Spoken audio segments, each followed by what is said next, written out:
श्री गणेशाय नमः। शौनक जी के साधन विषयक प्रश्न करने पर सूत जी का उन्हें शिव पुराण की उत्कृष्ट महिमा सुनाना।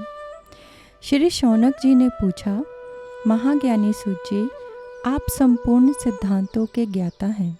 प्रभु, मुझसे पुराणों की कथाओं के सार तत्व का विशेष रूप से वर्णन कीजिए। ज्ञान और वैराग्य सहित भक्ति से प्राप्त होने वाले विवेक की वृद्धि कैसे होती है तथा साधु पुरुष किस प्रकार अपने काम, क्रोध आदि मानसिक विकारों का निवारण करते हैं। इस घोर कलिकाल में जीव प्राय आसुर स्वभाव के हो गए हैं। उस जीव समुदाय को शुद्ध दैवी संपत्ति से युक्त बनाने के लिए सर्वश्रेष्ठ उपाय क्या है?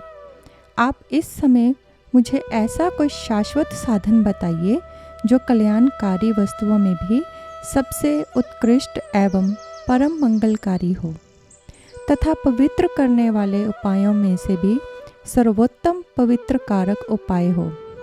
तात वे साधन ऐसा हो जिसके अनुष्ठान से शीघ्र ही अंतःकरण की विशेष शुद्धि हो जाए तथा उससे निर्मल चित्त वाले पुरुष को सदा के लिए शिव की प्राप्ति हो जाए।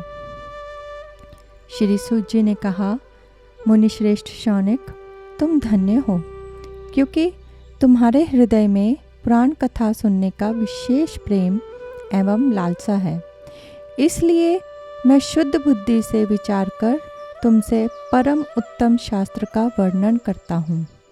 वत्स, वे संपूर्ण शास्त्रों के सिद्धांत से संपन्न भक्ति आदि को बढ़ाने वाला तथा भगवान शिव को संतुष्ट करने वाला है।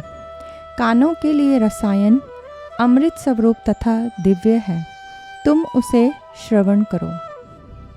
मुने, वे परम उत्तम शास्त्र है शिव पुराण, जिसका पूर्व काल में भगवान शिव ने ही प्रवचन किया था। ये काल रूपी सर्प से प्राप्त होने वाले महान त्रास का विनाश करने वाला उत्तम साधन है। गुरुदेव व्यास ने सनत कुमार मुनि का उपदेश पाकर बड़े आदर से संक्षेप में ही इस पुराण का प्रतिपादन किया है।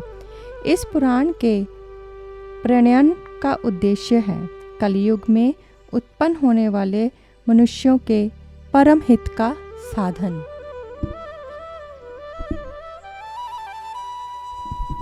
ये शिव पुराण परम उत्तम शास्त्र है। इसे इस भूतल पर भगवान शिव का वाम्यांग स्वरूप समझना चाहिए और सब प्रकार से इसका सेवन करना चाहिए। इसका पठन और श्रवण सर्व साधन रूप है। इससे शिव भक्ति पाकर श्रेष्ठतम स्थिति में पहुंचा हुआ मनुष्य शीघ्र ही शिव पद को प्राप्त कर लेता है। इसलिए संपूर्ण यत्न करके मनुष्यों ने इस पुराण को पढ़ने की इच्छा की है अथवा इसके अध्ययन को अभीष्ट साधन माना है। इसी तरह इसका प्रेम पूर्वक श्रवण भी संपूर्ण मनोवांछित फलों को देने वाला है। भगवान शिव के इस पुराण को सुनने से मनुष्य सब पापों से मुक्त हो जाता है तथा इस जीवन में बड़े बड़े उत्कृष्ट भोगों का उपभोग करके अंत में शिवलोक को प्राप्त कर लेता है। ये शिव पुराण नामक ग्रंथ 24,000 श्लोकों से युक्त है। इसकी 7 संहिताएं हैं। मनुष्य को चाहिए कि वे भक्ति, ज्ञान और वैराग्य से संपन्न हो बड़े आदर से इसका श्रवण करें।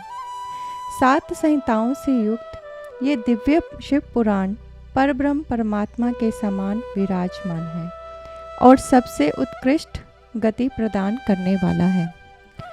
जो निरंतर अनुसंधान पूर्वक इस शिव पुराण को वांछता है अथवा नित्य प्रेम पूर्वक इसका पाठ मात्र करता है, वे पुण्यात्मा है, इसमें संशय नहीं है।